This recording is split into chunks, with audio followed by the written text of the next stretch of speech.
Cuando estoy hablando de las relaciones de género y poder, vamos a ver que de alguna manera estas prácticas espaciales resignificadas por las relaciones de género y poder, las quiero tomar bajo un ejemplo que serían los espacios del miedo, que tendría que ver con esta idea de cómo transitamos en el espacio y cuáles son las situaciones a las que estamos expuestos todo el tiempo. Cuando hablamos de miedo, estamos hablando de una experiencia que es individualmente experimentada, socialmente construida y culturalmente compartida, dice Reguillo, ¿no? Es una cita textual que estoy haciendo de Reguillo.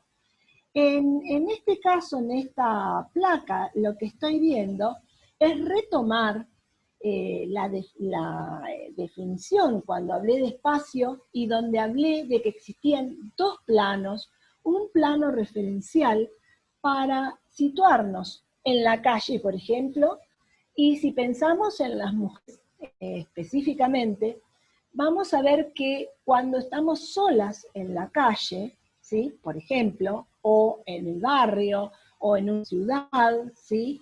Vamos a ver que este plano referencial nos lleva a una invisibilización y a una subordinación que está planteada por esa opresión de la cual mencionamos con las interseccionalidades, que son significadas por las violencias. En este caso, cuando estamos solas en la calle, somos visibilizadas como un objeto, ¿sí? O sea, la mujer objeto. Sería pensar en plano referencial donde estamos viendo cómo las mujeres solas en la calle podemos ser visibilizadas como mujer objeto.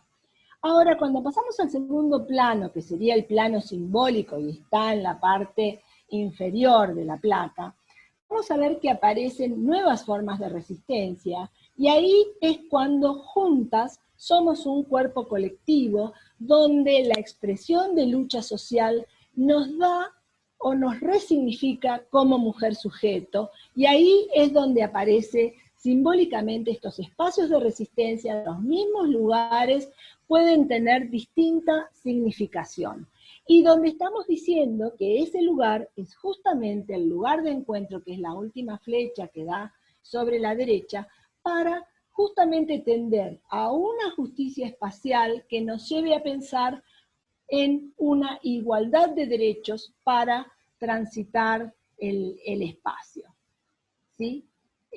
A su vez, en la placa 2, tenemos una carta donde les quiero ilustrar de alguna manera con el acoso callejero, una carta que realizamos en la ciudad de Tandil en el año 2018, que tiene que ver con la colectiva feminista Geógrafas Haciendo Lugar, de la cual también formo parte, y donde pudimos, a partir del 8M 2018, a partir del contexto del paro internacional de mujeres, hacer un relevamiento y un mapeo colectivo sobre distintas cuestiones. En este caso estoy mostrando el acoso callejero. El acoso callejero, que vamos a ver cómo se dispersa por toda la ciudad, no hay un lugar que digamos, bueno, quedó totalmente aislado, y sí vamos a ver una concentración y una densidad en el centro, que es justamente en los lugares más concurridos, pero que no podemos de alguna manera identificar un solo lugar que sea el acoso callejero. Por el otro lado, estamos pensando en esto de los espacios del miedo desde una categoría donde no nos va la vida, donde seguimos luchando contra estos acosos, pero que, bueno, estaríamos pensando en una campana de Gauss, donde por un lado tendríamos el acoso callejero y en la otra punta tendríamos la violencia extrema, que serían los femicidios. En este caso, dentro de la violencia extrema, y no puedo dejar de hablar de los femicidios, porque la ley Micaela justamente nos tiene que hacer reflexionar, porque Micaela nos habla a partir de su propia historia, y a partir de su propia historia es que tenemos que suspender el olvido para que esa ausencia se convierta en presencia y nos acompañe todo el tiempo. Entonces, cuando hablamos de femicidios desde la cuestión espacial, es importante pensar que la expresión espacial de los femicidios siempre tiene como objetivo mostrar el recrudecimiento de las formas de violencia extrema sobre nuestros cuerpos. Y los mapas nos ayudan a visibilizar esa realidad territorial que revela la necesidad de políticas públicas con perspectiva de género, la importancia de la educación como clave para luchar contra esta violencia de género. Voy a tratar de tomar dos definiciones rápidamente de lo que significa femicidio para tomar dos referentes y ver por qué en algunos países también se utiliza como el concepto feminicidio. Y en este caso, bueno, cuando hablamos de femicidio, en el año 1976, Diane Russell lo define como que es el asesinato misógino de mujeres cometidos por hombres. Mientras que Marcela Lagarde le agrega a esto, o sea, lo traslada al español, diciendo que lo tenemos que denominar como feminicidio para incorporar la impunidad que rodea a los casos tratados por la justicia patriarcal. En este caso, la placa 3, que quiero mostrarles, tiene que ver con los femicidios y tomar un caso en la ciudad de Tandil, donde de repente, como un femicidio se convierte en la marca territorial de la memoria del dolor de las mujeres. ¿Sí? Esto de pensar de la ausencia, que la ausencia no se convierta en olvido, que la ausencia sea de manera convertida en presencia, y cómo podemos marcar estos territorios, o a partir del tema de los espacios del miedo, las mujeres, en este caso también en el 8 de marzo del año 2018, marcaron el lugar del femicidio de Ailín Torres, que fue una referente que luchaba para sostener a los animales, protectora de animales en nuestra ciudad. Fue asesinada por su expareja. Y bueno, hacía muy poquitos meses que esto había sucedido en nuestra ciudad, y cuando preguntamos sobre la categoría femicidio, las mujeres señalaron con muchísima frecuencia un solo evento en el territorio. Y acá entonces es donde decimos, no nos alcanzan las herramientas teóricas y cartográficas para poder explicar cómo un solo evento queda de alguna manera marcado y referenciado en el territorio, y esto tiene que ver con los padecimientos que tenemos las mujeres, ¿sí? y distintas otras minorías, ¿no?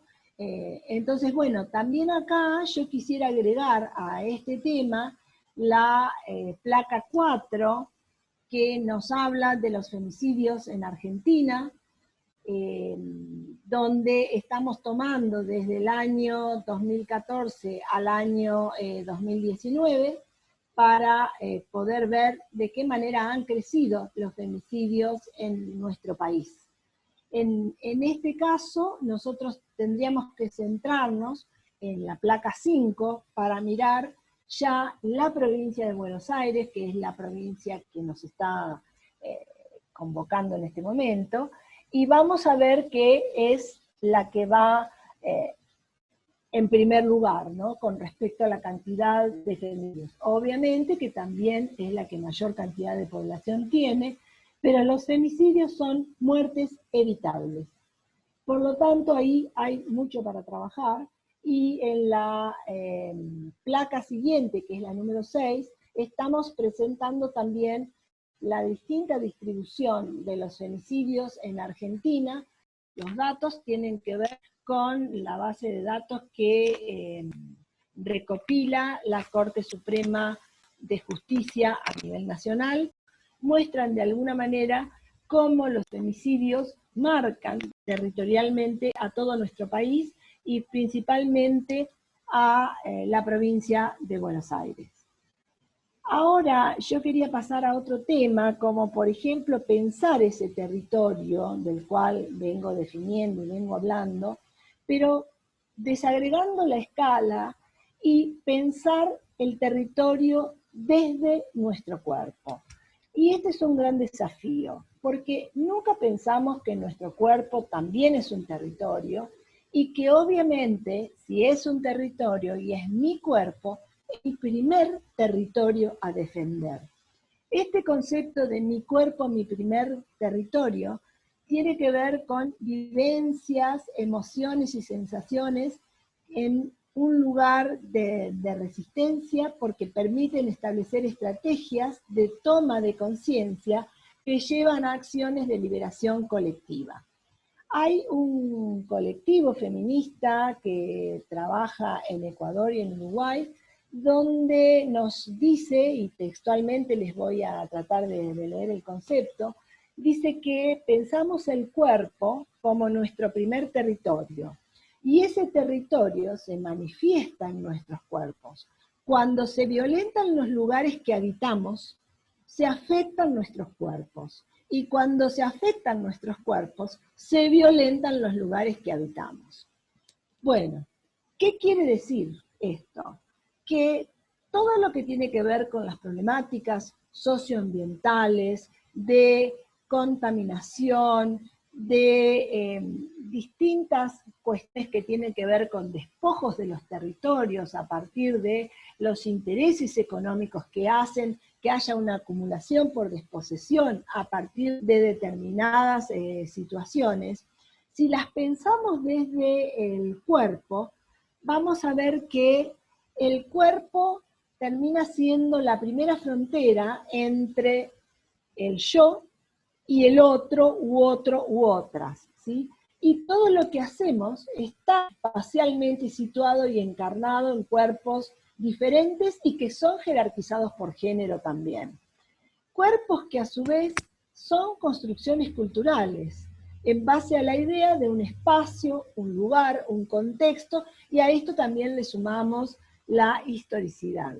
Por eso es que tenemos que pensar que el cuerpo como nuestro primer territorio, donde hacemos distintas ejercitaciones, donde podemos de alguna manera analizar y pensar el cuerpo como si fuera el territorio, y que de hecho es, a partir de las distintas situaciones que suceden en el afuera, y pensar en qué lugar de nuestros cuerpos estamos afectadas y sintiendo estas cuestiones que suceden en el afuera.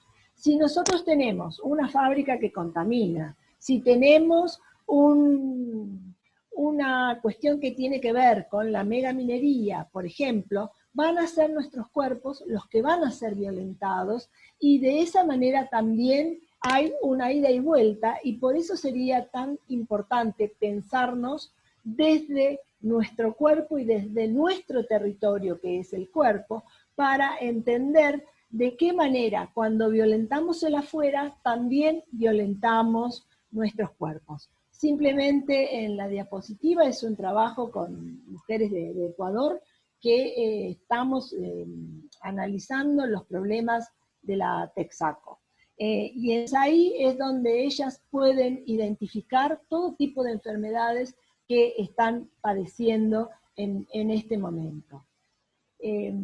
Bueno, acá también yo quería agregar una última idea como para ir pensando en el contexto de formación de la ley Micaela, y que tiene que ver con los espacios de exclusión. O sea, ¿qué significa espacios de la exclusión? Cuando de repente todo el espacio que transitamos se convierte en un bien económico, ¿no? Entonces, tenemos algunas cuestiones como el discurso de la seguridad, el tema de la tecnologización del espacio y las relaciones de poder patriarcal, y estos se convierten en los principales artífices de los espacios de exclusión. La evolución del discurso sobre la seguridad se ha experimentado en los últimos años, importantes transformaciones derivadas de los cambios políticos y económicos, y que tiene que ver con distintas privatizaciones de los bienes públicos.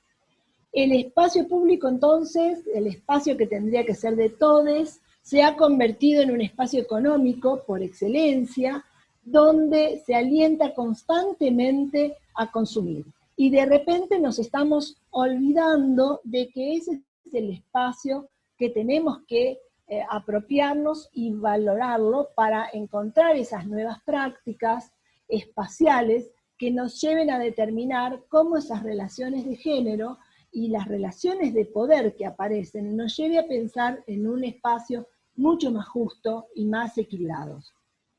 Como para ir acercándome un poquito al final, quiero mostrar la última placa, donde estaríamos hablando de el territorio, la temporalidad y las cuestiones de género. Yo podría decir que hay una especie de territorio que está en disputa. No es lo mismo el territorio o el espacio de día que de noche, por ejemplo. Hay espacios que son impugnados, que optan por la libertad del encuentro durante la noche. Y tenemos hacia la placa donde dice tendencia diurna una especie de concentración, lugar de donde las personas están transitando de día, y vamos a ver en la otra carta que acompaña, que es la tendencia de noche, donde se cierra este contexto que es más restringido y obviamente con menos circulación. Entonces esto me estaría mostrando que un mismo espacio puede tener distintos comportamientos y tienen que ver con las cuestiones de género, más allá de todas las otras categorías que podemos sumarle. En este caso, como estamos hablando de la perspectiva de género, muestro de qué manera esos espacios del miedo pueden quedar materializados en el espacio con esta materialidad entre el día y la noche. Y cómo podemos ver esos espacios que son impugnados por distintos grupos sociales que tienen que ver con las, digamos, de qué manera pueden transitar ese espacio. Para ir cerrando un poco, hubo una pregunta que me acercaron, que me parece interesante porque decía, ¿qué aportes puede realizar la perspectiva de género al momento de pensar los cuerpos, cuerpas y las corporalidades en el territorio? Bueno, esto me llevó a reflexionar que los espacios dentro de las políticas públicas deben ser pensados superando la estigmatización del espacio patriarcal. ¿Y a qué me refiero? Me refiero a la construcción de lo binario, lo cis y lo heteronormativo. Esto es porque hay que tender hacia una mayor igualdad socioespacial, y quiero rápidamente decir qué entiendo cuando hablamos de binarismo desde el territorio. Cuando hablamos de binarismo, hablamos de esa clasificación del sexo y del género en dos formas únicas, pero que a su vez son complementarias, de lo masculino y de lo femenino. Desestructurar, romper con los binarismos, porque sabemos que existen otras formas de relacionarnos. Por el otro lado, los cis que tiene que ver con la idea de cisgénero o la cisnorma, que es la creencia de la sociedad que supone que todas las personas son cisgénero. Ese prefijo cis significa, o hay quienes dicen que se entiende como los que estamos de este lado, y es quien se asume dentro del género que se le asignó al nacer de acuerdo a su genitalidad. Por ejemplo, yo me considero cisgénero. Y por el otro lado, la heteronormatividad, que se refiere a ese sistema económico y político impuesto por el patriarcado, donde se asume que las relaciones sexual-afectivas son heterosexuales. Por eso es que digo que tenemos que superar la estigmatización del espacio patriarcal en base a estas cuestiones, al binarismo, a la cisnorma y a lo heteronormativo. Por lo tanto, las políticas públicas en el territorio con perspectiva de género son mucho más inclusivas, porque rescatan cuestiones hasta ahora que han sido marginadas, ignoradas, y que también reducen muchos errores, porque la realidad y estas políticas serán mucho menos parciales, menos ciegas, menos sesgadas, siempre y cuando aprendamos a ver lo invisible, lo silenciado y lo hagamos presente.